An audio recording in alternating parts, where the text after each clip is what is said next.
We are live, Mataji.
Mataji, should I start? Or do you want to wait for a minute? Yes, Mataji. Okay. Kirtida Sundari Mataji, okay? Yes, Mataji, sure. Sure.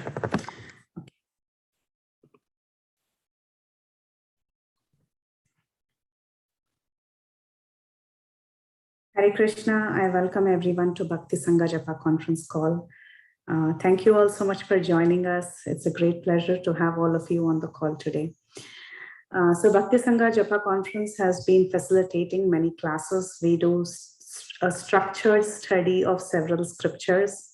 Recently, we finished a course on the 18 chapters of the Bhagavad Gita in 18 weeks.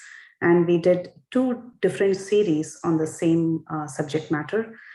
So now we decided to move on and cover the other books like Nectar of Instruction, Nectar of Devotion, and other books that are in line, like Ishopanishad and others. Some people have asked us questions if we issue Bhakti Shastri certificates. The answer is no, we do not give Bhakti Shastri certificates. It is not an official Bhakti Shastri course, but we serve as a forum where everyone can come together and learn.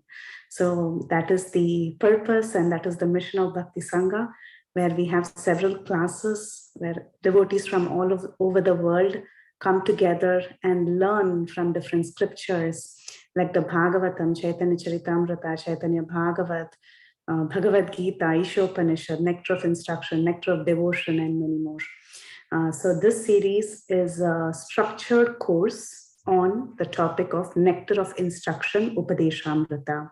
Upadeshamrita has 11 verses. So we will be covering in detail these 11 verses in 11 weeks, which means one verse per class per week. So every Tuesday is your class according to US timings. And according to India timings, I believe it is Wednesday morning. You can look at the flyer for further details. So today, our facilitator is Her Grace Kirtida Sundari Mataji, a very popular face among Vaishnavis. So we have her, very, very well-read, mastered several scriptures, and she will be walking us through the very first verse of Nectar of Instruction, Upadeshamrita. So I'll hand over the call to her, and you can sit back and learn and enjoy. Hare Krishna. Hare Krishna. I hope I'm audible. And if any point you feel like that, my voice is breaking or some issues are coming, then please, the coordinators can ping me on my phone. So Hare Krishna, thank you all so much for joining. I'm so happy to have you all back with our next series, Nectar of Instruction, that is Upadeshamrita. And thank you, Preeti Vilasni Mataji, for your very, very kind welcome. So without further ado, we'll move forward and we'll start. So what this book is all about, and that, we'll see in detail. So right now, we just have to know that this is Nectar of Instruction, also known as Upadeshamrita, and it has 11 verses, which will be covered in 11 weeks. Let's offer our prayers to our spiritual master. Om Ajnana-timirandhasya Jnananjana-shalakaya Chakshurunmilitam Yena Tasmai Shri Guruve Namaha. I was born in the darkest ignorance, and my spiritual master opened my eyes with the torch of knowledge. I offer my respectful obeisances unto him. Namo Vishnupadaya Krishna Prasthaya Bhutale Srimate Bhakti Vedanta Swami Niti Namine Namaste Saraswate Deve Gauravani Pracharine Nirvishesha Shunyavadi Paschata Deshatharine Jai Shri Krishna Chaitanya Prabhu Nityananda Shri Advaita Gadadhara Shivas Adi Gaur Bhakta Vrinda Hare Krishna, Krishna Krishna, Hare Hare, Hare Rama, Rama Rama, Hare Hare.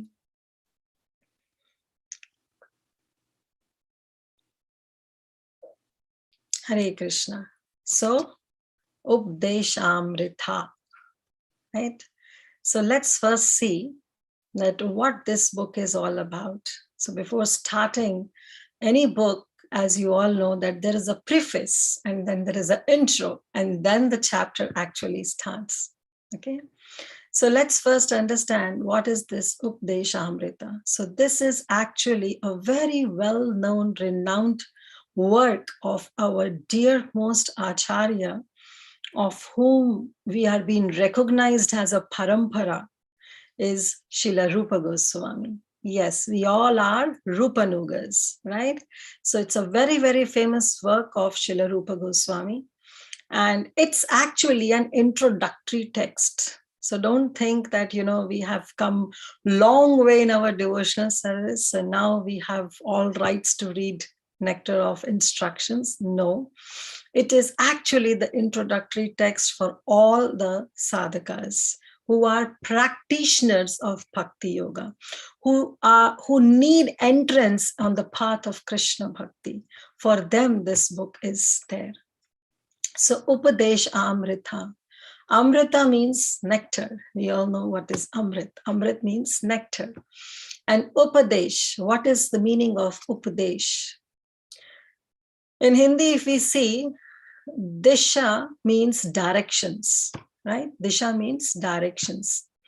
And Desha means the sense of giving directions or the sense of giving instructions. So that is Desha. Upa means to make someone sit close together and then give personal directions or personal instructions. So that is the meaning of Upadesh, right?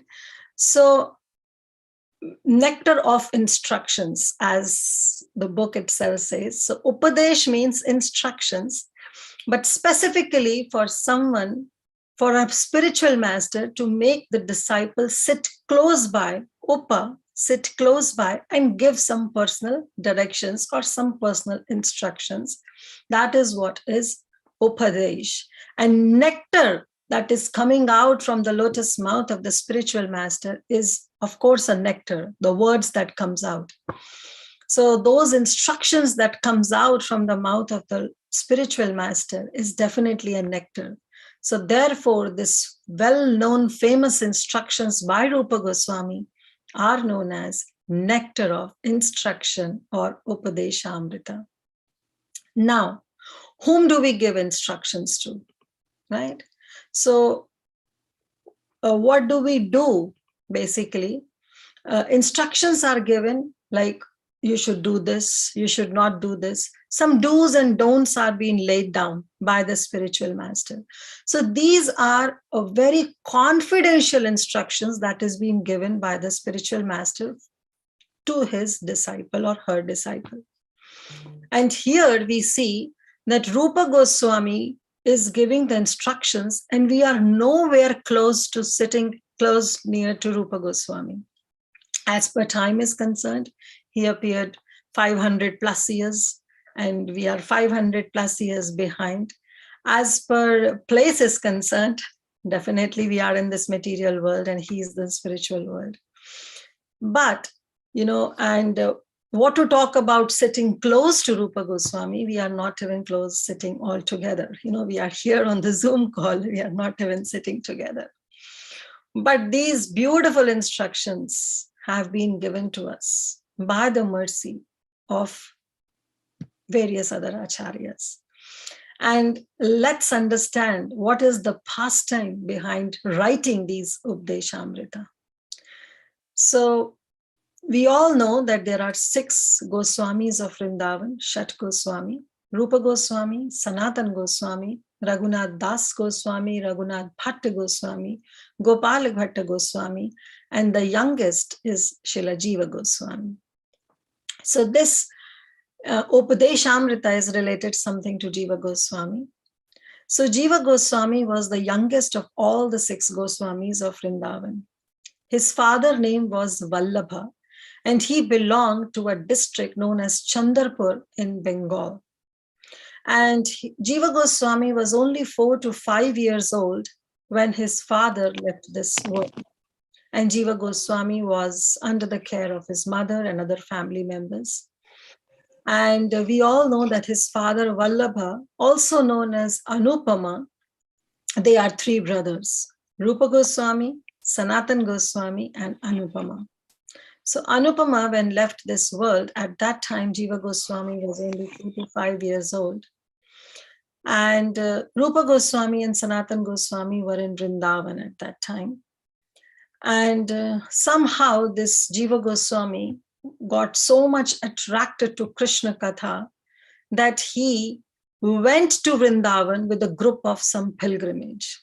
There was some group of pilgrimage who were traveling from Bengal to Vrindavan, and Jiva Goswami assisted them. And he went to his uncle, Rupa Goswami, in Vrindavan, and he met him. And Rupa Goswami could sense the desire, the sincerity, the dedication in the heart of Jiva Goswami. And he knew that this is the person who's going to instruct this entire world.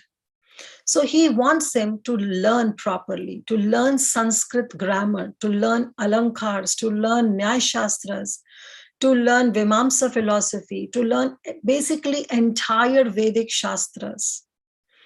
So to make him learn properly, under a guidance of some master, Rupa Goswami sent him to Kashi, to Varanasi. And there, under the guidance of Madhusudan Vidya Vachaspati, Jiva Goswami learned everything. Rupa Goswami wrote a letter to Madhusudan Vidya Vachaspati saying that, my nephew is coming, so please instruct him in all the Vedic philosophies. And within no time, Jiva Goswami became the scholar which is beyond excellence, within no time. And after learning and studying under the guidance of Madhusudan Vidya Vachaspati, Jiva Goswami returned back to Vrindavan. And at that time, his age was around 15 to 20 years. And there, Jiva Goswami, he was under the caretaker of Rupa Goswami. And at that time, Srila Rupa Goswami was writing Bhakti Rasamrita Sindhu, that is nectar of devotion. Don't get confused. This is nectar of instruction. But what Rupa Goswami was writing was nectar of devotion. And Jiva Goswami was given a very specific seva, that when Srila Rupa Goswami was writing nectar of devotion, Jiva Goswami used to fan him. And as he was writing, Jiva Goswami would have a lot of doubts, a lot of questions. And there and then, firsthand, his questions would be answered by Srila Rupa Goswami. That was the great opportunity that was benedicted on Srila Jiva Goswami, because his service was to fan Srila Rupa Goswami. So naturally, whatever doubts he had, he would immediately ask, and everything would be cleared. So as we all know, Rupa Goswami knew that this Jiva Goswami is going to write commentary on Bhakti Rasamrita Sindhu in future. So he would also, take interest in answering all the questions of Srila Jiva Goswami. So this was a great opportunity. We know that there are so many commentaries written on Srila Bhagavad Gita, Srimad Bhagavad Gita, where the commentators doesn't have the opportunity to be on the battle of Kurukshetra and be in the presence of Krishna, who is the author, who is the narrator of this entire Bhagavad Gita.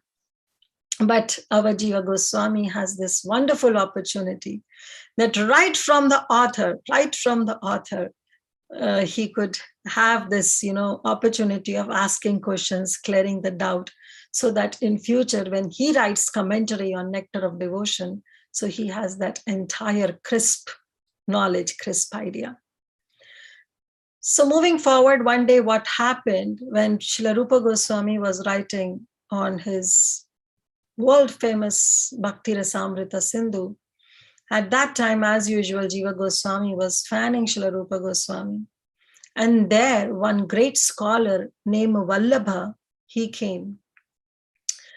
And he just, made a passing comment on one of the verse of Nectar of Devotion that Srila Rupa Goswami was writing. Srila Rupa Goswami, didn't say anything. And he said, okay, whatever you said, I'll see into it. But Srila Jiva Goswami could not tolerate. And he had been, now a Sanskrit scholar. So he wanted to prove himself that whatever passing comment that he made on that particular verse was wrong. However, Rupa Goswami kept quiet, but Jiva Goswami, his blood was boiling. So one day what happened, he went to the banks of river Yamuna, and he happened to meet this scholar Vallabha. And there they both got into a debate, into that Vad Vivad. and they were trying to bring out the mistake that Rupa Goswami had committed as per Vallabha. And Jiva Goswami was trying to defend Srila Rupa Goswami. And finally, this scholar Vallabha, he admitted his fault, that the fault that he has picked up in the words of Srila Rupa Goswami was not correct, and he felt really sorry about it. So he immediately went to Srila Rupa Goswami and said that I really apologize that whatever you were writing unnecessary, I just made a passing comment, so please forgive me. However, your disciple Srila Jiva Goswami, this disciple, this young man, really opened my eyes, and I'm so happy that he's such a wonderful Sanskrit scholar. So, he simply apologized. Rupa Goswami didn't say anything at that time, but later he expressed to Srila Jiva Goswami that I'm not happy whatever you did. He said that you are in Vrindavan Dham, and the mood of Vrindavan Dham is very, very sweet, very, very cultured. If you want to indulge into any kind of debate, any kind of Vad Vivad, then better go to Kashi, better go to Varanasi. And don't make Vrindavan into another Kashi. That's what Srila Rupa Goswami said. And Srila Rupa Goswami, really told Jiva Goswami to leave Vrindavan. He left Vrindavan, but later when he came back, on pretext of other like Sanatan Goswami, who requested Srila Rupa Goswami to bring back Jiva Goswami. And when he came back, Rupa Goswami thought that now is the time to instruct Srila Jiva Goswami on the most important point of how to control one's urge of speech, how to control one's urge of getting angry on someone, how to control on the urges of that mind that brings out so much of anger and other anxiety. So at that time, Rupa Goswami felt intense need that, Jiva Goswami should be instructed on this subject matter, because Jiva Goswami really felt angry on Vallabha and really want to prove himself. So he want to speak, So therefore, understanding this, Rupa Goswami made him sit close to himself, made Jiva Goswami sit close to himself, and instructed on some very, very important topics on the path of Krishna Bhakti. And those instructions are those 11 instructions, which is Upadeshamrita. So it was a very, very personal instructions given to Jiva Goswami by Srila Rupa Goswami. And it is by the mercy of Srila Jiva Goswami that he carried these instructions and gave it to his other followers. Because of them, we are getting to read. Otherwise, these confidential instructions are never documented. They are personally given by a spiritual master to his very genuine, close disciple. So these are the personal instructions.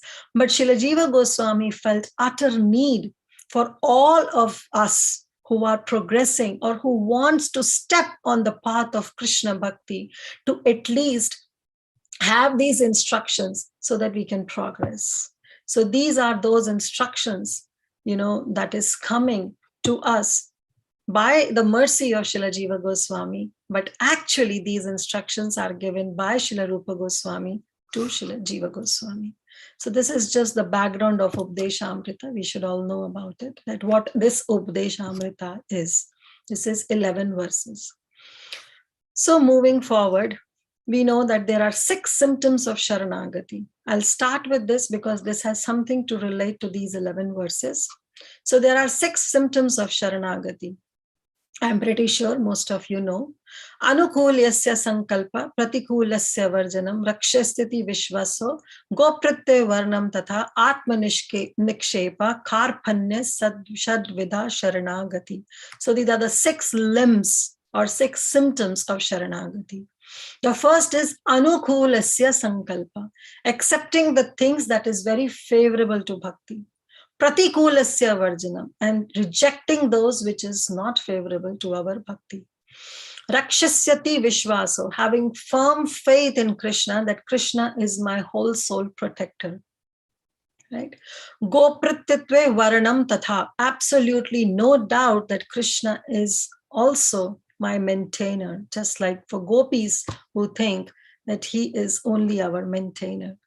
Atmanikshepa, feeling oneself insignificant, incapable of doing anything independently without Krishna's grace or without Krishna's desire. Karpanya, developing that genuine humility or feeling oneself fallen and insignificant. Shadvida Sharanagati, these are the 6 attributes or the 6 symptoms or the 6 limbs of Sharanagati, that is surrender. So just remember right now for nectar of instructions 2, Anukulasya Sankalpa and Pratikulasya Varjanam. Especially Pratikulasya Varjanam, rejecting those things that are unfavorable to our bhakti. Okay, so we all know that in these 11 verses of Updeshamrita, actually the first 2 verses, the very first 2 verses, we will see the principles which are not desirable for bhakti. Pratikulasya Varjanam, right? Pratikulasya means which is to be avoided, which is unfavorable for our bhakti, right? But which is extremely important for getting an entrance into bhakti. So it is very, very important that we have to see those principles. They are not directly bhakti. The principles that will be explained in the first 2 verses of Updeshamrita are nowhere close to bhakti, but they are very, very essential for getting the entrance into bhakti. The third, okay, we'll go with the steps so that I can explain you.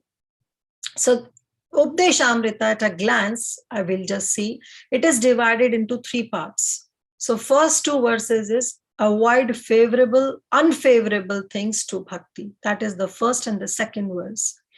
Then adopt things which are favorable to bhakti. And then finally, the goal of our bhakti, that is to reside in Vraj, having that Vrindavan consciousness. So we saw that avoid bhakti. So there are 2, first and the second verse. First verse, we'll see that how we have to control the urges of mind, speech, anger, tongue, belly, and genitals. Just like Srila Jiva Goswami, he became angry on Vallabha. He cannot control his words of speaking. He wants to speak. He wants to prove that whatever he said was wrong. On his part, I'll not say that he was wrong, he was right, because if our spiritual master is being corrected by someone, definitely, we should take up that position. But as per Srila Rupa Goswami, that was not the right place. Vrindavan is not the place for Vad-Vivad or any kind of debate. So how and where and the place does matter. The time, place, and circumstances matter. So that we'll see that how and why it is necessary to control these urges. Then there are 6 vices like overeating, over-endeavoring, unnecessary talk, bad association, that we'll see in the second verse. The verse 3 and to 7, we will see some principles which are direct execution of bhakti. So these 2, the first and the second that we saw, are actually will lead us to the path of bhakti. But from 3 to 7, we will see that is actually, execution of bhakti. Like third verse will talk about that how we have to be enthusiastic, utsaha nishchaya dhairyat, that enthusiasm, that patience, and that perseverance, that tolerance is very important. Then what are the 6 loving exchanges, priti lakshana, between the devotees? Then 5th and 6th, we'll see that how we have to appropriately respect 3 kinds of devotees and how not seeing pure devotees from this material vision. Then from 7th, we'll see how to awaken the dormant taste for Krishna's names. So this is how we will get further into the entrance of bhakti, and later, last, from 8 to 11, will be the verses where it will tell the prayojana, the final goal of performing of this bhakti, this entire execution of bhakti. That what it is, recite in Vrajadham. That is staying in Vraj, reciting at the holiest spot of Sri Radha Kund and Govardhan Hill. Then Srimati Radharani is non-different from Radha Kund and how it's very most dear to Sri Krishna. And finally, bathing in Sri Radha Kund and taking shelter of Srimati Radharani, because we are Gaudiyas. We take exclusive shelter of Srimati Radharani. So this is just an Updeshamrita at glance. Don't get overwhelmed. This is all together in just 11 verses, and it will be explained in detail by the most wonderful speakers lined up, in future. So don't worry, it will be explained. Now moving forward. So basically, if devotees, they really want to progress in their spiritual life or execute devotional service, then we have to follow these instructions which are given by Srila Rupa Goswami to Jiva Goswami. Because Rupa Goswami wants Jiva Goswami to control, and so Jiva Goswami also wants that we should also have some control on our own selves in order to progress in bhakti. So let's see the verse 1. So today is the verse 1. I know I spent 15-20 minutes of time because it was very important to set the introduction that what this Updeshamrita is. So verse 1 is also known as Vegam verse, and Vegam means urge. We have so many urges, right? So urge, we have to control these urges of our body and our mind. So this is verse number 1. So we'll recite. This verse is actually in Upajati meter. So we'll recite this verse.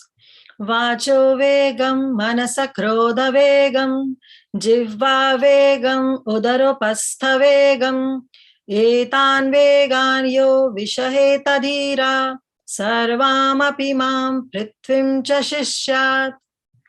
A sober person who can tolerate the urge to speak, the urge of the mind, that is the mind's demands, the action of anger, and the urges of the tongue, belly, and genitals, is qualified to make disciples all over the world. Right? So we'll see word to word meaning and we'll go deep into this verse. Vacho vegam. Okay, so first we have Vacho vegam, Manasa krodha vegam, Jihva vegam, Udara phastha vegam, Etan vegam. So let's see. Vacho vegam means urge to speak. Manasa. Manasa means the urge of mind. Krodha vegam means the urge of getting angry on someone. Jihva vegam, the urge of tongue to taste palatable dishes. Udara phastha vegam. Udara means belly. We know, right? Damodara. Right? Udara means belly. So the urge of belly. And upastha vegam, the urge of genitals. Etan vegan, those who, all these vegams, all these urges. Yo vashahita dhira. A dhira means a sober person. He vashaheta. Vishaheta means saheta. Saheta means sahna. In Hindi it says sahna, to tolerate. But visaheta means in a very vishesh rupena, in a very particular way. A dhira person, a sober person, when he controls all these urges, sarvam apiman, when he controls all these urges, prithvim cha shishyat, is entitled, is qualified to make disciples all over the world. So this is the meaning of this entire verse. Let's see. Vacho vegam, urge to speech. Right? So in this regard,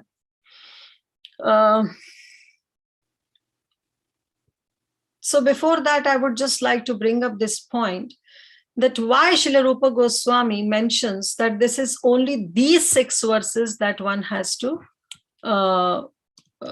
focus on. These 6 verses he mentions, right? Why only these 6 verses? because Srila Rupa Goswami knows that there are other urges also. For example, the urge to sleep, right? We all have urge to sleep.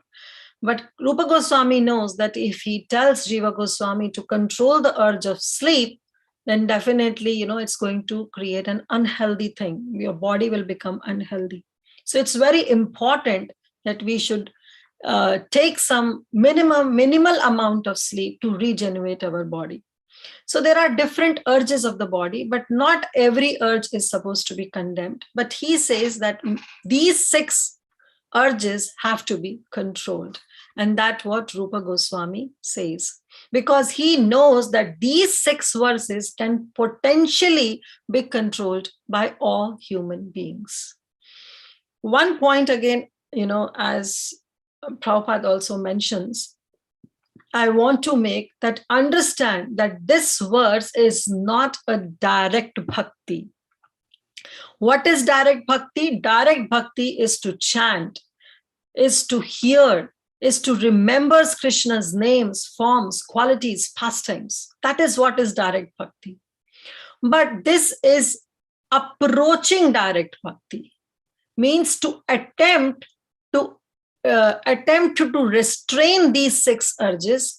It may not be directly a limb of bhakti, but it is just like a staircase so that we can ascend on and we can come on to the eligibility part, where on the platform, eligibility platform, where we can perform bhakti.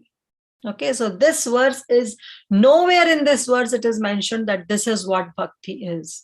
This is not a bhakti, but this is prerequisite to enter on the path of bhakti.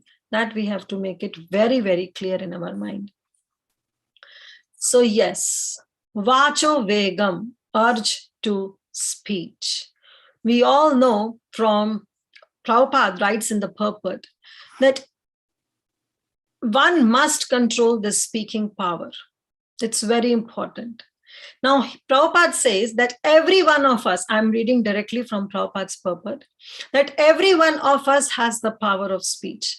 As soon as we get an opportunity, we begin to speak. And if we do not speak about Krishna consciousness, we speak about all sorts of nonsense.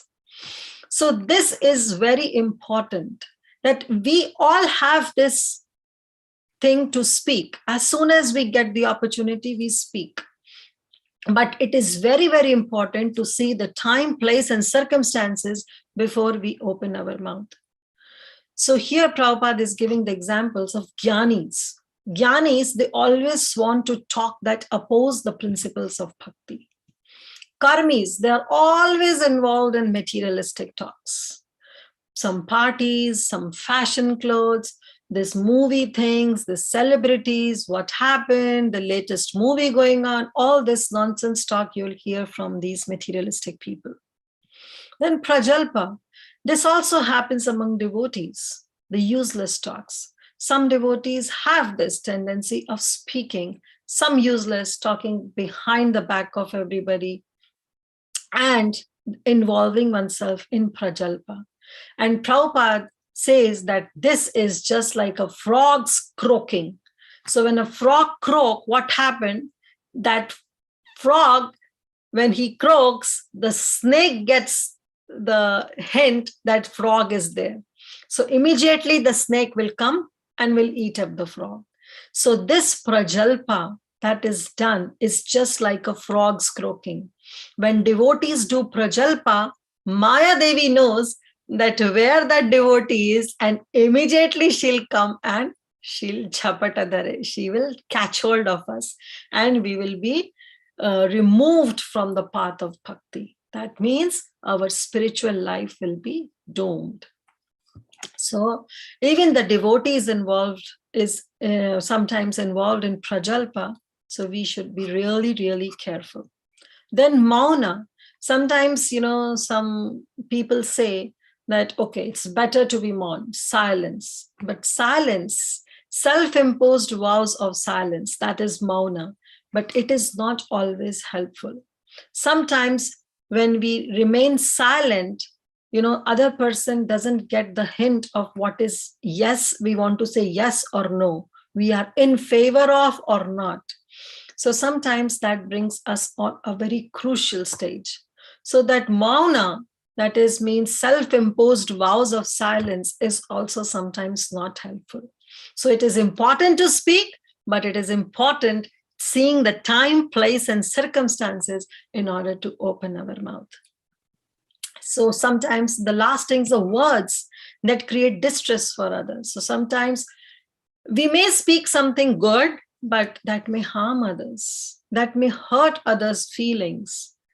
From maybe our intentions may not be to hurt anyone, but maybe our words happen to be such that it hurts others' feelings. So these are some urges of speech. And vacho vegam, this is what is urge of speech. And we have to control these urges. And therefore, Srila Rupa Goswami instruct Jiva Goswami that you have to control this urge of speech. See the time, place, and circumstances, only then open your mouth. So how to control, right? So there we have to understand that how we should control. So how to control is always involving and using our tongue, our urge of speech in Krishna Katha. Always speak Krishna Katha, and that too not whimsically, but talks that is related to Shastras. Not saying something our own speculation about Krishna and his self-made pastimes. That is not Krishna Katha. Krishna Katha is talks related to Shastras. So this is how we can control this urge of speech, by talking only about Krishna Katha and talks related to Shastras.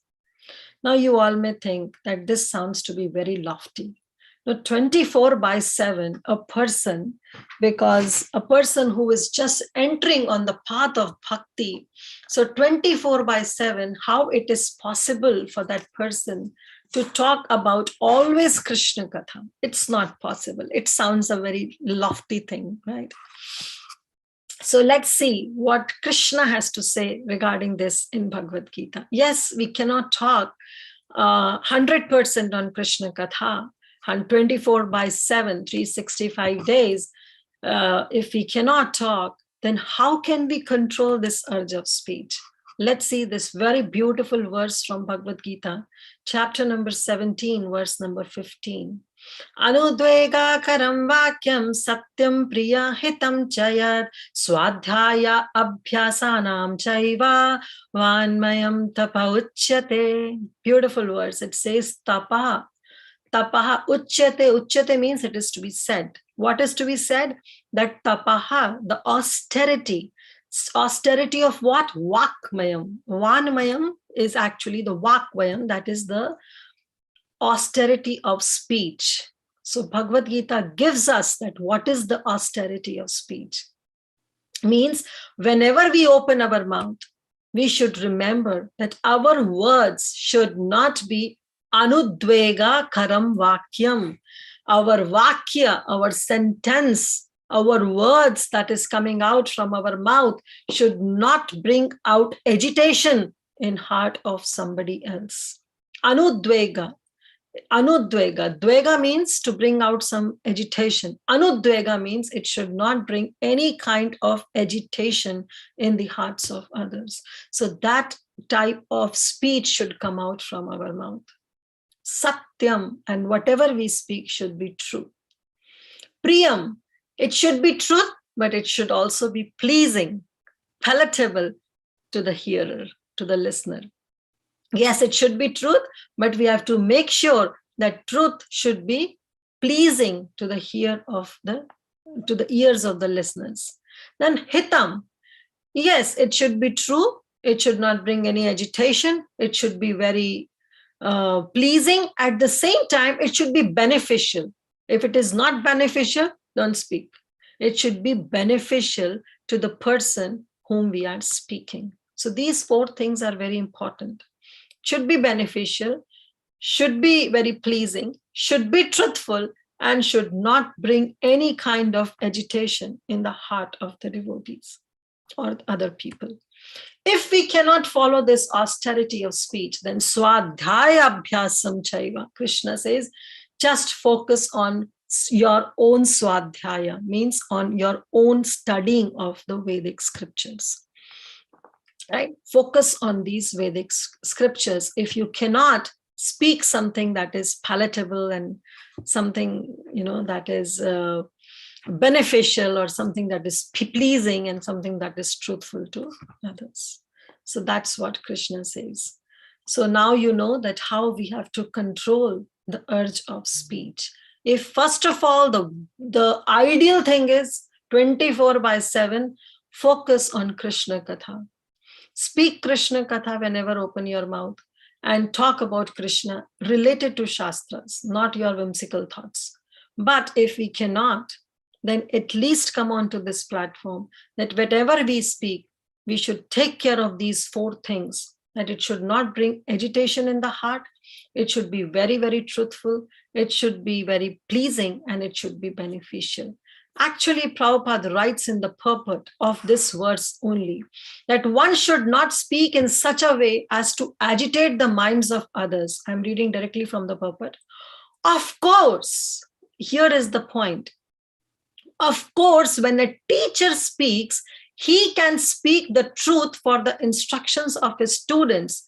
But such a teacher should not speak to those who are not his students if he will agitate their minds. So here some clause has been given, some disclaimer has been given, that when a spiritual master speaks to us, when our teacher speaks to us, or when we speak to someone for whom we are the authority, then even if our words bring some kind of agitation in their heart, it's okay. Right? When a spiritual master chastises the disciple, the spiritual master chastises, and that chastisement brings some kind of agitation in the heart of a disciple, which is okay. Which is okay. Why? Because hitam, it is for the benefit of that disciple. Similarly, if we think, that another person considers us some authority, and with that authoritative voice, if we say something and it brings agitation in the heart of that devotee, then it's okay, provided whatever we speak should always be in the self-interest, should not be in the self-interest, but should be the interest of that person, the another person. So sometimes, you can say that we work in a corporate office, and, sometimes we, being a boss, being in a managerial position, we have to say something to our colleagues or our juniors where that may agitate their minds. So we should not speak. That is what the urge of speech we are falling in? No. If we have that authority, if we are the managers, if we are the leaders, if we are onto some position where we have people working under us, then even if our words bring us some kind of agitation, it's okay. But, quote unquote, it should be hitam. It should be benefit for the project for the whole, or for the benefit of that person, right? Then it is allowed. But otherwise, it is said that anudvega karam vakyam, that we should always say words which doesn't bring any kind of agitation in the heart of devotees, right? I hope now this is not a lofty idea, and we can work on it, including myself. This is all for me also. Anyways, I forgot to tell you that this is not what I am saying, okay? I am in the same boat as you all are, right? But this is, I still say that this is by Rupa Goswami to Srila Jiva Goswami, okay?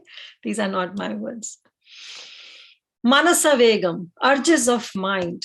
So what is the urge of mind? We have many urges. Our mind has urges, right? There is not a single urge that mind has. Many urges are there that are born in the mind, right? And one of those urges is also krodha. The krodh, first of all, the lamentation, the anxiety, all this, the distress, these are all the urges that are taking birth in our mind. And krodha is also the urge that, comes from the mind, that takes birth in the mind. And this urge is very, very difficult to control. Rupa Goswami says that if somebody controls this urge half the battle is won. So this is the most difficult urge to control, because this is not a single urge, but it has many urges. There are many urges who are taking birth in the womb of this mind. And if this mind is controlled, if the urge of mind is controlled, that means all those urges will be controlled. So it is a very difficult to control, and it's not a single urge to control. And we all know that why it is difficult. Bhagavad Gita says, Chanchalam hi mana Krishna pramathi balavadradam tasyaham nigraham manne vayur eva sudushkaram. Arjuna says, oh Krishna, this mind, oh, you are telling me to control this mind? Chanchalam hi mana Krishna. This mind is so flickering. It is just like a monkey jumping from one branch to another. It needs some engagement. How can I control this mind? It is so difficult. It is pramathi. It is balavad. It is very, very strong. Pramathi means it's mad. How can you control a madman? You know, it's just like it's mad, and it's balavad. It is very strong. It's madman, and on top of that, you know, a wrestler. So it's very, and dridam, it is so determined. And that determination is also in the negative connotation, not in the positive connotation. It is determined. You know, if the mind decides to do something, somehow or other manipulate the intelligence and can bring control all the senses, and mind will fulfill all the desires that mind has. So it is very dridam, very, very determined. Tasyaham nigraham manne. I cannot surrender. It is very, very difficult to subdue this. Vayureva hi sudushkaram. I can control the wind, but I cannot control the mind. The mind is restless, turbulent, obstinate, and very strong. Oh Krishna, and to subdue it, I think it is more difficult than controlling the wind. Arjuna knows that he has a weapon in his quiver where he can shoot that arrow and he can control the wind. But he said, oh Krishna, controlling this mind, forget about it. I cannot do it.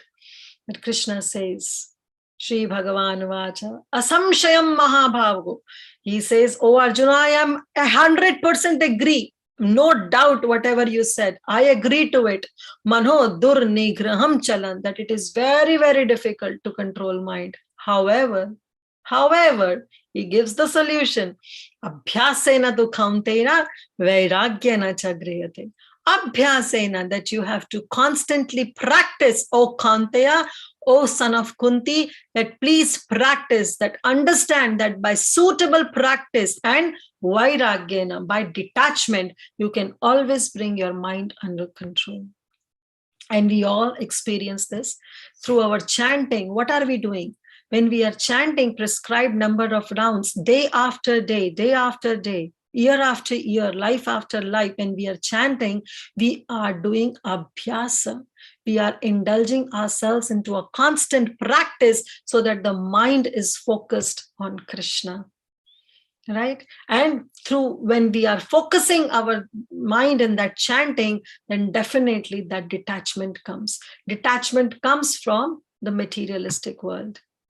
Lately, we were hearing one of the class where that Prabhu was mentioning that anyone who chants once in a lifetime for 1 week, if we chant, we can change the quality of our desires. The quality of our desires get changed. I'm not saying that 100% one comes to the control of oneself and one progresses on the path of bhakti, but one who chants Hare Krishna Maha Mantra for full 1 week, you know, there is so much impact on the mind that the quality of the desire is increased. We don't go for some low class, param drishta nivartate. We give up the low class and we want some higher taste. That lower taste goes away. So this is the urges of the mind, right? And it's very difficult, as we all know, but Krishna says, chanchalam, that Krishna says, abhyasena tu kaunteya vairagya cha uchyate, that through constant practice, one can control the mind. How to control? So to ensure that mind becomes addicted to Krishna bhakti. Now, mind, we all know that it is very difficult to control. But there is one good thing about this mind is And what it is, that it easily becomes addicted. Easily becomes addicted. If we watch a movie, then the mind will become addicted to watching movies. And every day, day after day, we'll keep on watching movies or some serials or some home programs, right? So the best quality of the mind is that it easily becomes addicted. So we can use this criteria of the mind against the mind, right? We can use it, and we can this way control it. Yes, we know that the mind becomes addicted. Then why not make it addicted in Krishna Bhakti? Just imagine if somebody gets an addiction of chanting 5 hours every day, or doing chanting kirtan, or doing kirtan 5 hours a day. It's a wonderful addiction, right? The mind will be in super control. If somebody is in the habit of reading and keeps on reading Srimad Bhagavatam, Bhagavad Gita, and other scriptures, Chaitanya Charitamrita at a stretch, then mind doesn't have any other engagement. Then mind becomes addicted to it. Next day, if you don't read, the mind will tell you, okay, you have not read. Okay, let's go ahead and read it. So this is how we can use this quality of mind, that how mind easily becomes addicted, against the mind by making the mind addicted in Krishna consciousness, in doing some Krishna activities, in doing some Krishna bhakti. So this is how we control big mind. To ensure, we have to make it ensure that mind becomes addicted to Krishna bhakti. In this way, we control this urge. Moving forward, Krodha Vegam, which is the subset of the previous Vegam, that is the mind, Manasa Vegam, because this Krodha, it takes birth in mind, urge of becoming angry, right? So what is this Krodha Vegam is? Urge of becoming angry. Again, this is the urge which is very, very difficult to dovetail in Krishna's service. Most of the time, we are in the association of devotees. And if somehow this urge is left out in front of the devotees, then we all know that this takes the shape of aparad. And when it takes the shape, becomes an aparad, then it becomes a great obstacle on the path of our spiritual progress. So this urge has to be controlled by all means whatsoever. Krodha Vegam, urge of becoming angry. Very, very difficult to dovetail it in Krishna's service. Very, very difficult. Someone say that, yes, we can dovetail, but no, this urge of anger, it is very, very difficult. Just give me a second.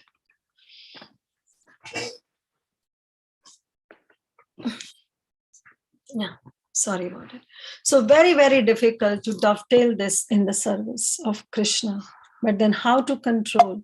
The very first thing to control is to accept a genuine, humble position, to accept that I am such an insignificant person, what control I have, what position I have, for which I have to become angry. So accepting a very genuine, humble position is the way where we can control this anger. Whether the anger comes on another person, we can say that no point, right? We have to control this by all means, because another person, he may or may not be a devotee, maybe a non-devotee, maybe a devotee. If he is a devotee, he or she is a devotee, then definitely this urge is going to take a shape of aparad, and which will be detrimental to our spiritual progress. If that person is a non-devotee, then also we don't know, because we may hurt somebody else's feeling, and that itself is not good on a moral value, right? So we have to somehow control this urge. Now, when the anger comes on circumstances, then also we have to control, because nothing is in our hand. The circumstances are not in our hand, right? So that way we have to understand that what is in me. I am no one. I'm just a puppet in the hand of the Supreme Lord. So whatever is happening is also happening as per his will. So we have to somehow, when we have this knowledge, then yes, when we take this genuine, humble position and have this knowledge, then it's easy to control this vegam, this urge. Otherwise, it is very, very difficult. Again, a disclaimer, I'm just saying it As Prabhupada said in the purport, I have yet not experienced. Don't think that if I am saying this, that means I am already on that level. No, I'm just taking it as a service of speaking and saying something about this verse that Prabhupada is mentioning in the purport. I'm yet not on that level, right? So this is just what I'm saying is repeating Prabhupada's purport, that how we can accept a genuine humble position and control this difficult vegam, this difficult urge that is krodha. Then yes, how to control is rendering service to the devotees from time to time, accepting a genuine humble position, but also rendering service to the devotees from time to time. Now this urge example is always given Hanuman. Even Prabhupada writes in the purport that how Hanuman dovetailed this service, this urge, in the service of Lord Sri Ram. But in one sense, if we see, was Hanuman angry when he burned the entire Lanka? No, Hanuman was not angry when he burnt the entire Lanka. That anger, which externally looks like an anger, was not an anger. And even if it categorized it as an anger, it was a very controlled anger. It was not something whimsical. It was very, very controlled anger. First of all, it was not anger. Though externally it looks like that Hanuman got angry and he burnt the entire Lanka, but it was not the case. And even if we think that it was an anger, then that anger was a very controlled anger, because Hanuman made sure that that house of Vibhishan, who was a devotee of Lord Ram, and the place where Mother Sita was there, didn't have any burn things. He didn't burn those two places. So that means it was such a controlled anger. And first of all, it was not an anger itself. Hanuman was not angry on Ravana that he burned the entire Lanka. When Hanuman's tail was set on fire, Hanuman thought to use this opportunity also in the service of Lord Ram. So he did it. So that was his service to Lord Sri Ram. He was not angry. His mind was not taken away. Anger means whenever mind is bewildered, when the anger, this urge takes over our mind, then we become really angry. And even though if it takes control over our mind, now it's up to us whether that anger has to be a controlled anger or an uncontrolled anger, right? But what Hanuman did was used that opportunity in the service of Lord Sri Ram. He was not angry. It was not out of anger that he burnt Lanka. Externally, yes, it looks like that he was angry, and people say that he dovetailed this anger also in the service of Lord Sri Ram. So the two ways to control: first of all, accepting a genuine humble position; second, rendering service. And that's what Hanuman did. He was rendering service to his Supreme Master, to Lord Sri Ram, when his tail was set on fire. And in that service, he burned the entire Lanka. But that too in a controlled way, that the place where Mother Sita was sitting and the place of Vibhishan were not burnt.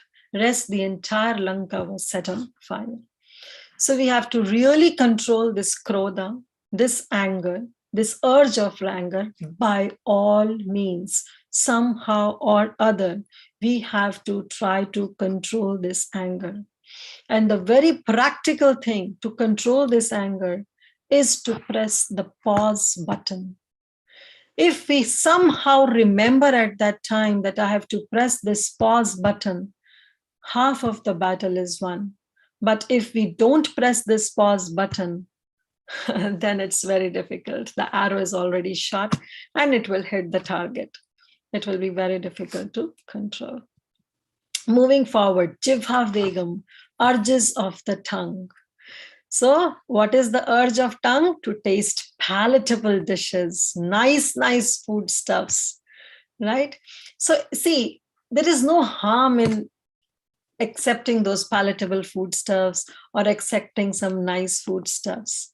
What harm is this? See, every individual has its own capacity to eat, right?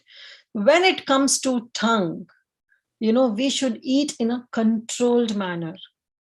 When stomach gets filled, the stomach gives us the indication.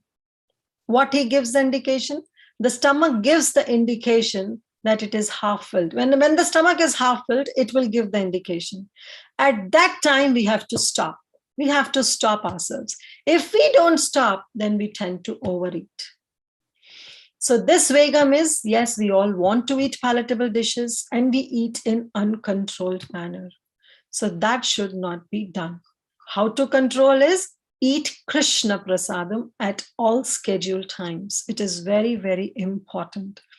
See, if we don't take a vow of accepting Krishna prasadam, then wherever we will go, wherever we'll find some palatable dishes, our sense of seeing will make us eat that thing. We'll be attracted to it and we'll tend to eat, and we'll not be able to control our tongue. So the best way to control our tongue is to take a vow that from now onwards, whatever I'll put it in my mouth will be Krishna prasadam. In that way, we will not be attracted to all the palatable dishes we see at somebody's house or some supermarket or somewhere else in a restaurant or whatsoever. We will not be attracted to those things. And that way we'll have full control on our jiva, on our tongue. Right? Because we have taken a vow, a lifetime vow, that whatever I'll put now, from now onwards, whatever I'll put in my mouth will be just Krishna prasadam. If we take that vow, then this jivha vegam, this urge of the tongue can be controlled. Now here, Krishna prasadam also doesn't mean that, whenever we get an opportunity and we just, eat it to the full of our stomach. No, that also we have to really be careful that when the stomach is half filled, we should even stop that also. So we have to learn to eat just to live, not live to eat. That we have to understand.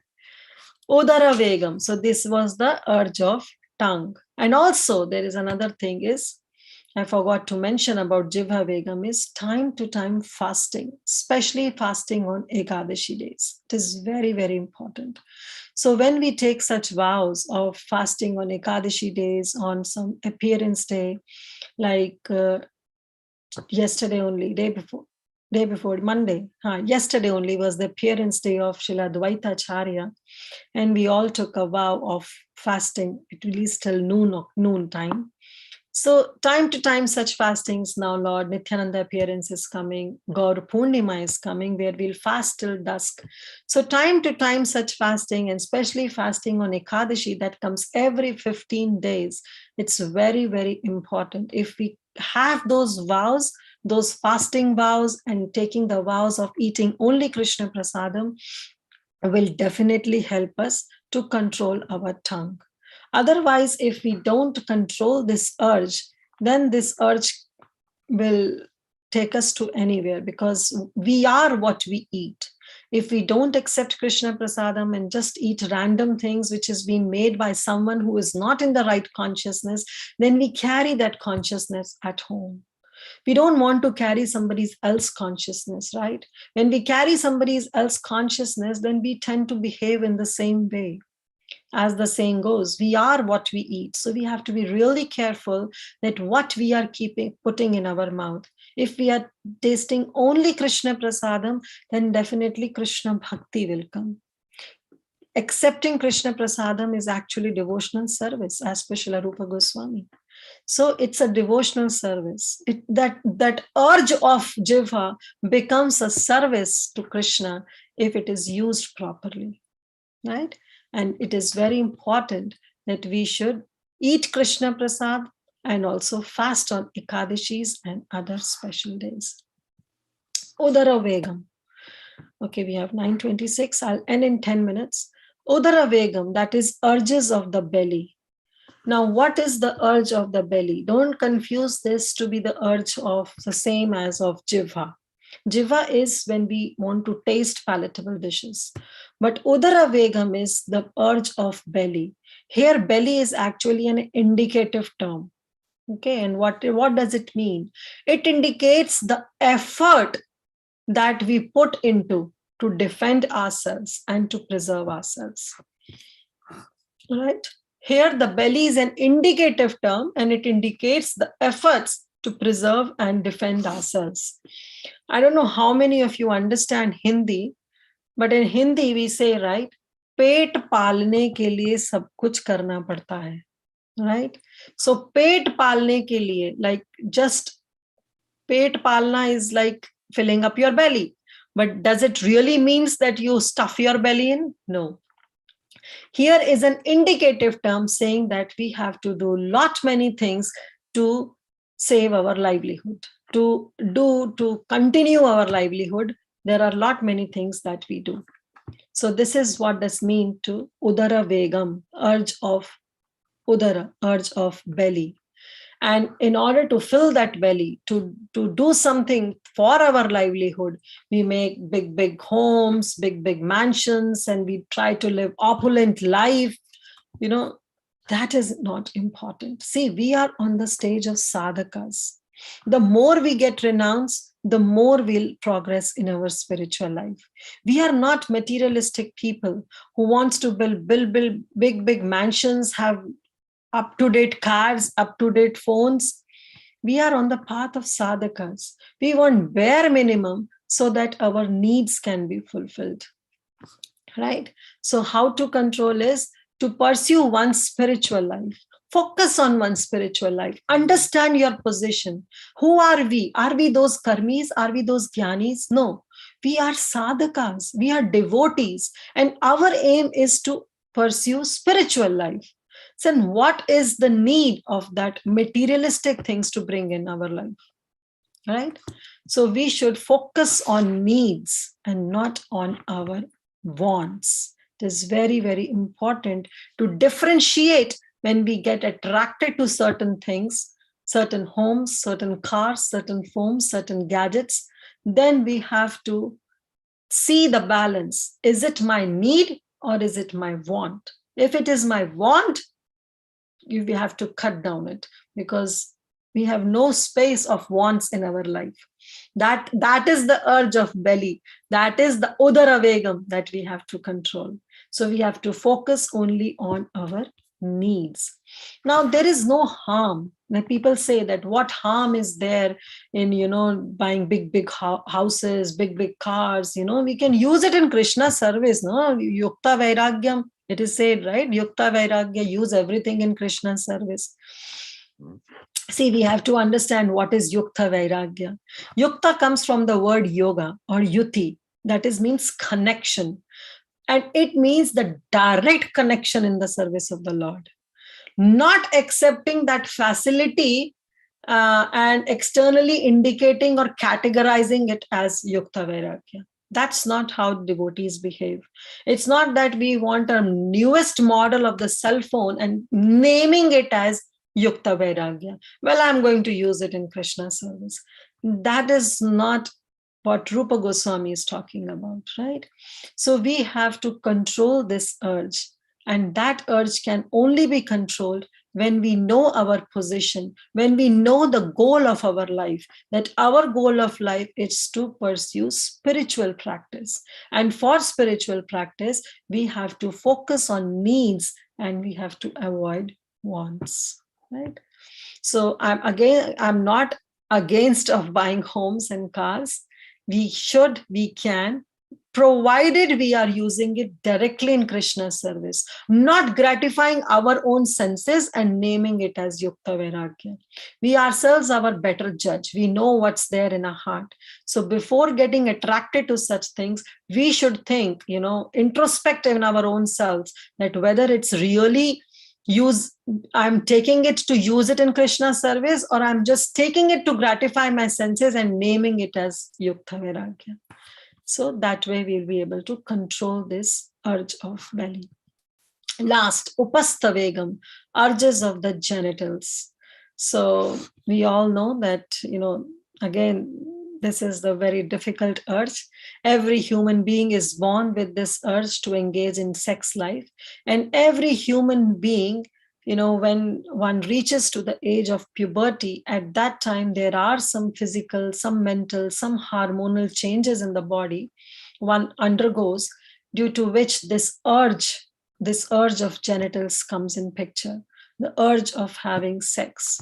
So every human being is born with this urge to engage in sex life.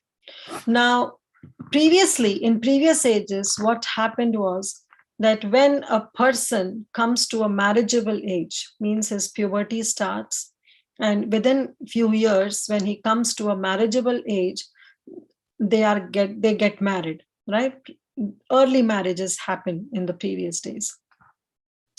Actually, that was the right way, because at that time, when they get into a ashram, when they are being given an ashram, which is a grahastha ashram, then if somebody performs a sex life or try to satisfy this urge of the genitals, then it is a dharmic way to do it.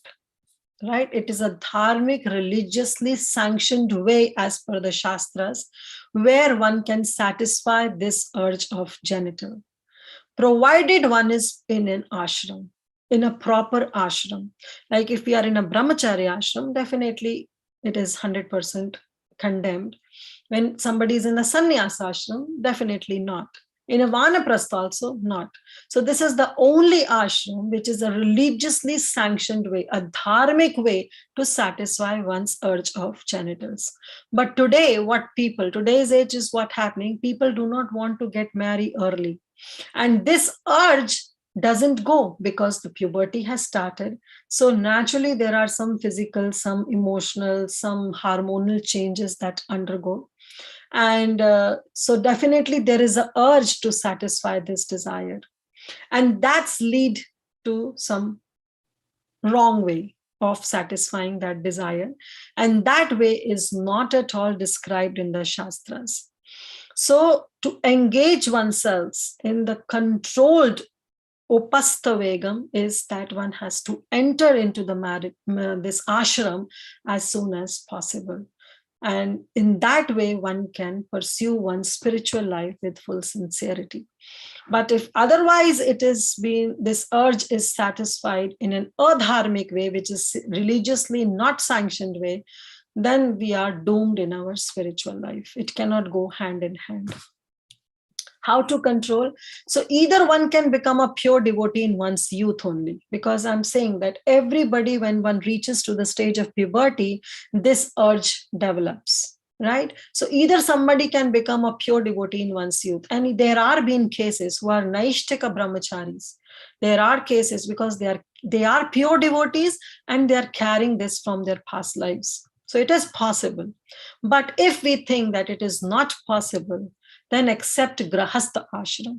And in grahastha ashram also there is a point that you have to do restricted sex only during certain times of the month, especially during the ovulation time, to bear Krishna conscious children. That should be the motive, not just to satisfy one's gratification, not for one's sense gratification.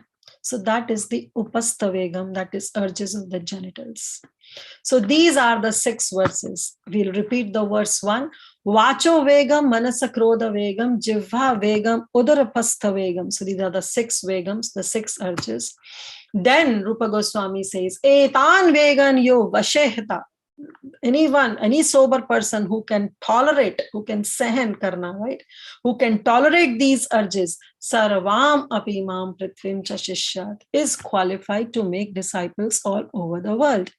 Now you may say that we don't want to become a guru. We don't want to accept disciples all over the world. So can we just leave it? Yes. In one sense, yes. You can leave these. These urges you don't need to control if you don't want to accept disciples all over the world. But what does it mean to make disciples all over the world? See, people follow us. At times we may, inspire somebody. Our actions inspire someone, right? When our actions inspire someone, that means they are taking certain instructions from our actions, right? So in that way, if we are somehow or other, if we are inspiring someone, then we have to follow these things. We should try to control all these urges. Otherwise, forget about it. Don't try to become a guru, even a shiksha guru of someone whom of someone if we think that we have not controlled all these urges. We are not qualified. Rupa Goswami is directly saying that a person who cannot tolerate these urges is not qualified to accept disciples. Here, accepting the disciples is not only Diksha disciples, but also Shiksha disciples. Prithvim cha shishyat means Shiksha dene ke liye bhi hum yogya nahi hai. We are not eligible even to give Shiksha, even to give instructions if we have not controlled these urges. See, Diksha Guru and Shiksha Guru, they are equally important. Diksha Guru is also important, Shiksha Guru is also important. So when a time comes when the disciple leaves the world, the disciple will either meditate on Diksha Guru or a Shiksha Guru, because they are one and the same. Sometimes our Diksha Guru also can become our Shiksha Guru. And sometimes our Diksha Guru is Diksha Guru, but we take Shiksha from lot many people, right? Even a neophyte can become our Guru. Right? Even a neophyte person who may be just chanting one round, we can take so many instructions seeing that person. So in this way, seeing us also, so many people will receive some instructions or may sense some instructions.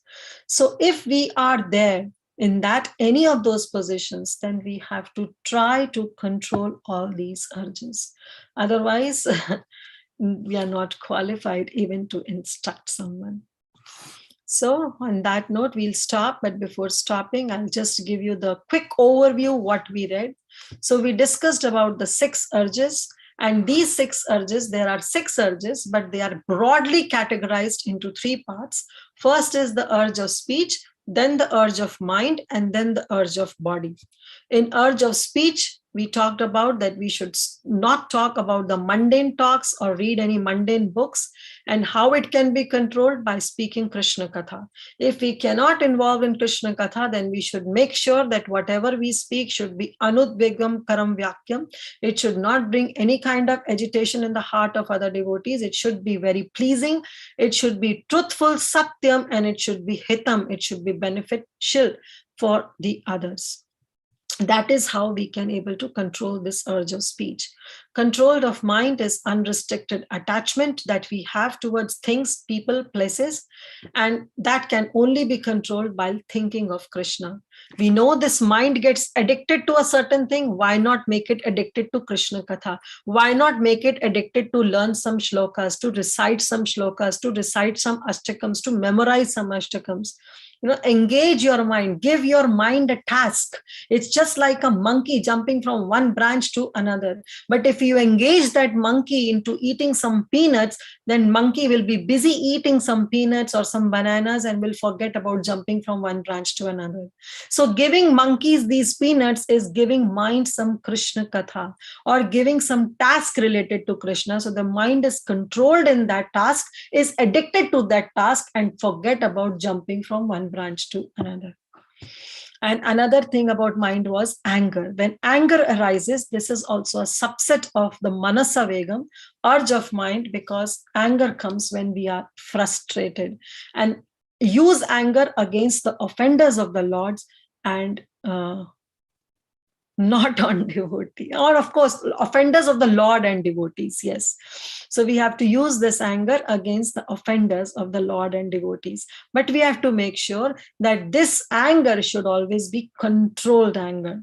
It's not that it becomes uncontrolled. Even if we have to use it against the offenders of the Lord and devotees, still it has to be controlled anger. Try to be in service of Lord and devotees. Body has 3 urges. Urge of tongue to eat more, that can be controlled by eating only Krishna prasadam, taking a vow that from here onwards, today onwards, whatever I'm going to put it in my mouth will be Krishna prasadam, nothing else. fasting on Ekadashi days. And another urge of body is the demand of the body, of the belly, which is again an indicative term that yes, we have to focus on our needs, not our wants. Observe fasting. And then finally, the urge of body is the agitations of the genitals. And that can be controlled by begetting Krishna conscious children, by accepting a particular ashram, working in that ashram, and at the same time, satisfying that urge to beget Krishna conscious children, again, using that urge in service of Krishna. So thank you all so much. I know I took a little bit longer time today because it was very important to set up the mood that about the introduction, that what this Updesha Amrita is. And of course, the first verse was also very important. So we'll stop here. Thank you all so much for patiently listening, for all your wonderful association. I really, really indebted to each and every one of you for showing interest in reading these instructions by Srila Rupa Goswami. Hare Krishna, Dandavat Pranams. Srila Prabhupada ki jai, Srila Rupa Goswami ki jai. Hare Krishna, Mataji. Thank you so much. That was a fabulous, fabulous start. The history was definitely important. Thank you for touching upon the history and then doing the verses. Two takeaways that I see is one is about Hanuman and his mood. It was, he did everything in the service, and his anger was controlled. The so-called anger, external anger, was also controlled. So that actually makes a person, sensible. He didn't have insensible anger, right? So very nicely you explained that point. And the other thing was about the final word that you said about give some peanuts to that monkey. Yes, thank you so much for that. So very grateful to you. Excellent class. And I will open up the forum for questions. A kind request is just raise your hand, or you can even unmute and ask. Keep your questions short, and Mataji will also answer them shortly so that we can finish quickly. Okay, we can take more questions. That's the idea. Yeah, please go ahead. Anyone, questions, comments, realizations, please go ahead. Rajeshwari Mataji, go ahead. Thank you very much, Mataji. Hare Krishna, Mataji, Dandavat Pranam, Jai Srila Prabhupada. Are you able to hear me, Mataji?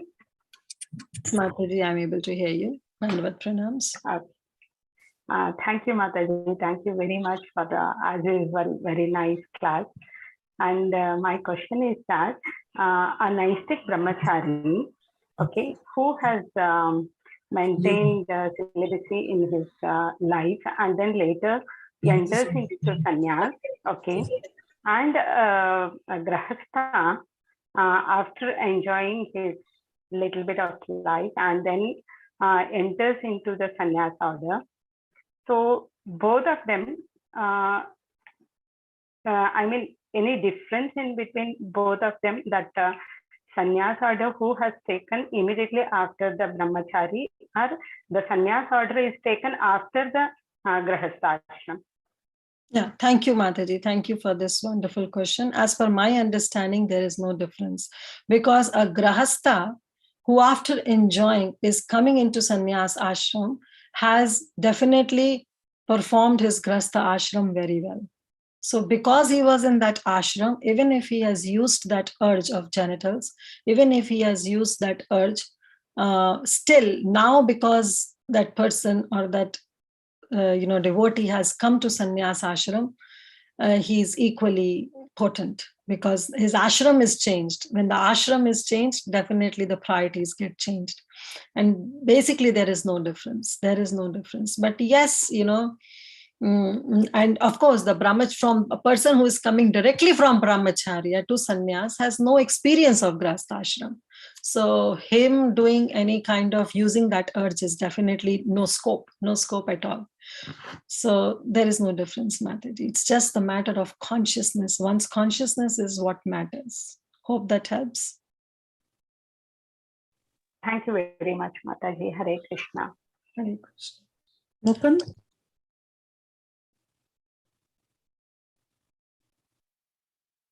I can't hear you, Mukund Prabhu.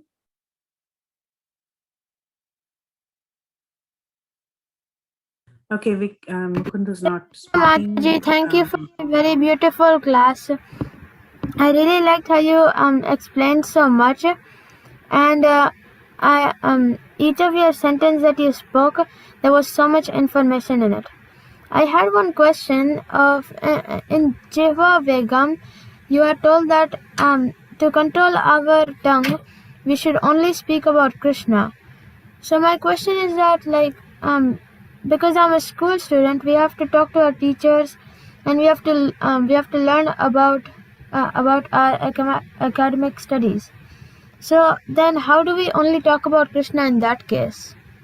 So sweet of you, Mukund. Thank you for your auspicious presence on this call.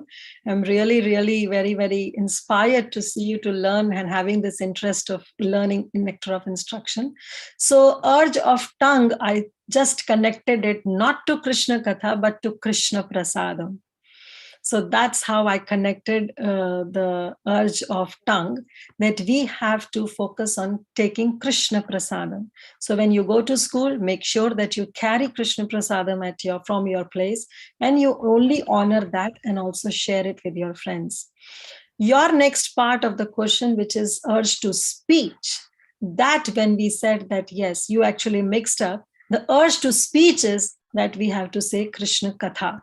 And as you said that you are a student, so you cannot always say something which is only related to Krishna Katha, because you have to focus on your academics also, which is a very genuine thought. So I also gave the example that speaking only Krishna Katha may sound to be a lofty idea.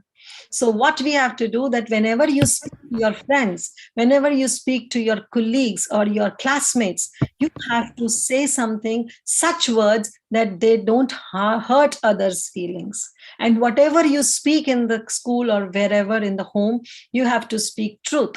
And you have to, even if you have to speak to your classmates, say something which is beneficial for them. So this is how you can control that urge of speech. So there are two urges of speech, where you can control by saying something palatable, something truth, something pleasing to your fellow mates. And there is another that is control, that is urge of tongue, which can only be controlled by honoring Krishna Prasadam. Hope that helps. Yes, Mataji. Thank you, Mataji. That really helped a lot. And sorry, Mataji, for the confused. No worries at all. But thank you for coming and showing this interest. Thank you. Wonderful, Mukund. Hare Krishna. Hare Krishna. Thank you, Mukund. Thank you for that. And Nitya Narsimha Prabhu. Hare Krishna Mataji, Dandavad Pranam Mataji. Really, it was amazing session, Mataji. Even though I heard Nectar of Instruction many times, but the way in which you presented and take-home messages, many, Mataji. It is not a question. I want to thank you for. It is a feedback, Mataji. Thank you very much, and it was very emotional session, Mataji. Thank you very much, Hare Krishna. Thank you, Prabhu. Thank you. Our glories to Srila Prabhupada.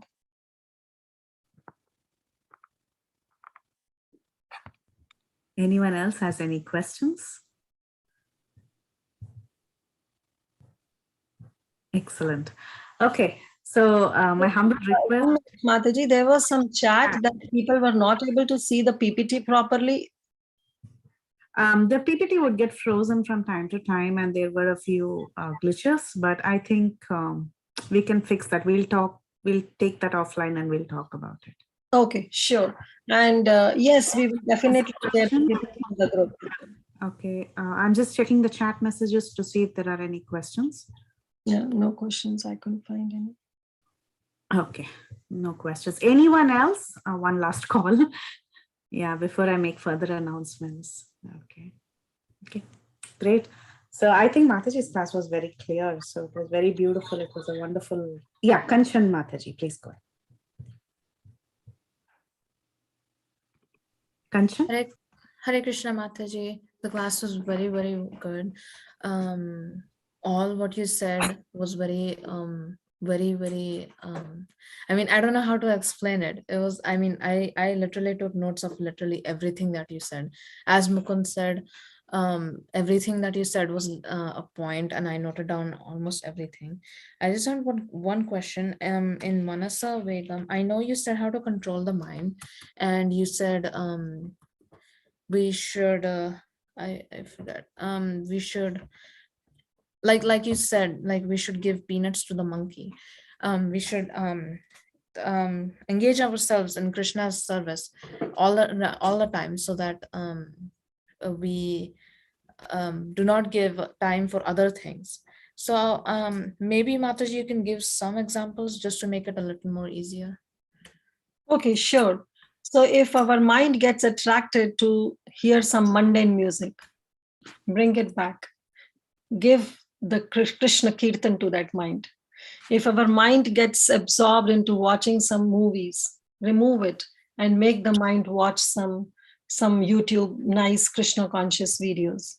So this is how, that's what I said, that there's a problem with the mind, and the problem is that very soon mind becomes addicted.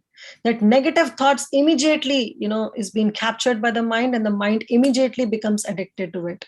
Use the same tendency of addiction. Mind gets addicted. That's the feature of the mind. That's the nature of the mind. If we use the same thing with the mind and use it in Krishna Bhakti, so make the mind addicted in Krishna Bhakti, that's how, we can control it. So the moment we feel that, no, here I'm wasting my time in watching these videos, what I'm doing, immediately tell your mind, okay, here is the task for you. Memorize this first verse of Srimad Bhagavatam. Memorize the second verse of Srimad Bhagavatam. Immediately give a task to the mind. And when you give a task to the mind becomes addicted to that. And when the mind becomes addicted to something Krishna conscious, naturally it will be controlled. Naturally it becomes a service. So you have to train it. That comes with a constant practice. Abhyasena tu kaunteya. It's not that from today onwards, immediately you will be able to press that pause button and immediately you will try to give a task to the mind, and mind will be under control. It may take years of our sadhana. It may take years of our practice. But keep practicing. The moment you feel that I'm wasting my time in simply watching videos, hearing those mundane songs, try to use it, give some task to the mind, and so the mind will be engaged properly. It will come over practice, but keep practicing. Don't just give up.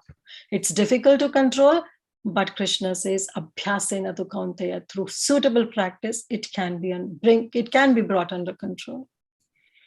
Hope that helps. Yes, Mataji. Thank you very much. It helps a lot. Thank you, Mataji. Hare Krishna. Hare Krishna. So once again, thank you all so much for giving your time and association. And this was the very first verse of the Nectar of Instruction. And anyone has any question? Okay. Yeah, this was the very first verse, and we'll be continuing the series to cover all the 11 verses with different speakers. And we request the audience to continue to log in so that you have the satisfaction of hearing the entire Nectar of Instruction at a stretch. So that will be really nice for a good structured study.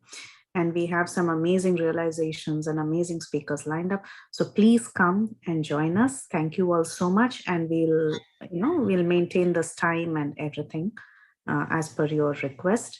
So please be there for the classes. Mataji, do you want to say anything else? No, I just want to apologize that I took a little longer. So No. We finished the question answers within half an hour, so that's not a problem. And it was also introduction that was there before. So that takes a good chunk of time. So yeah, thank you all so much, Mataji. Thank you, Mataji, and thank you all so much for joining us. And we'll meet again next week, same time, for the second verse. Hare Krishna. Vancha kalpatarubhyascha kripa sindhubhyaiva cha patitanam pavanebhyo vaishnavebhyo namo namaha. Ananta Koti Vaishnav Vrinda ki jai, Srila Prabhupada ki jai, Nectar of Instruction Upadeshamrita ki jai, Srila Rupa Goswami ki jai. All glory to the assembled devotees. Hare Krishna. Thank you, Mataji. Jai. Thank you, Mataji. Beautiful Thank you very class. much, Mataji. Thank you, Hare Krishna. Mataji. Thank you so much, Pranam. Hare Mataji. Krishna. Hare Krishna.